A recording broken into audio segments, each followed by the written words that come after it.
I came to this awakening that a pregnant woman is actually a really good image of Advent. In Advent, we're encouraged to wait and to be watchful.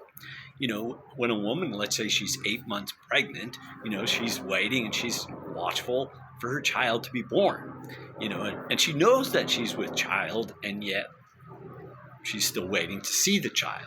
And when the child kicks, for example, she actually experiences the child. And even with God, we can, through eyes of faith, we can witness the presence of God in our lives, and yet we don't see God.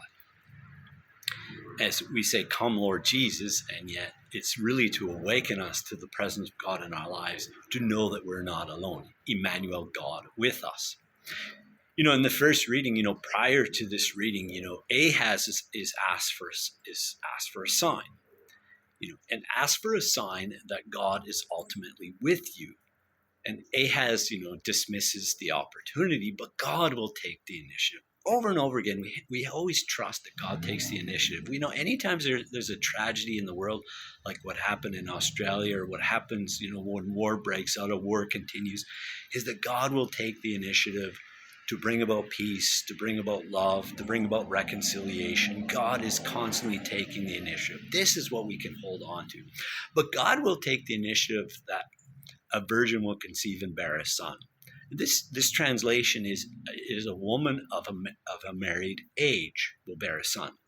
So examples of this are King Ahaz. He and his wife will have a child, Hezekiah.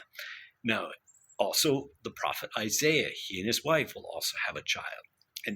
And Isaiah 8:18 actually says that his children are from God. He recognizes that God played a role. So every time a child is conceived in the womb, every time a child is born, it's a sign that God is with us, as God being the creator.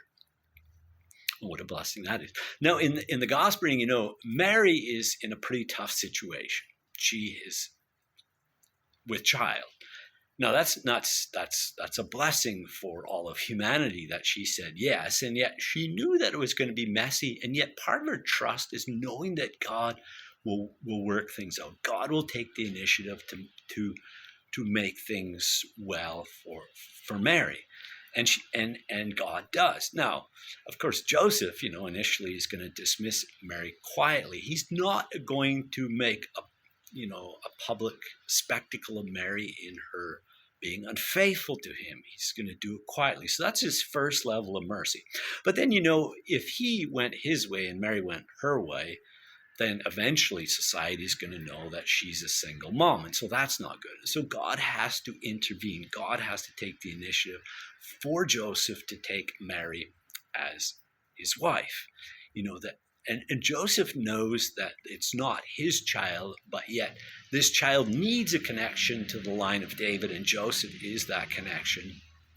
But this child is actually the Son of God, the ultimate sign that God is with us.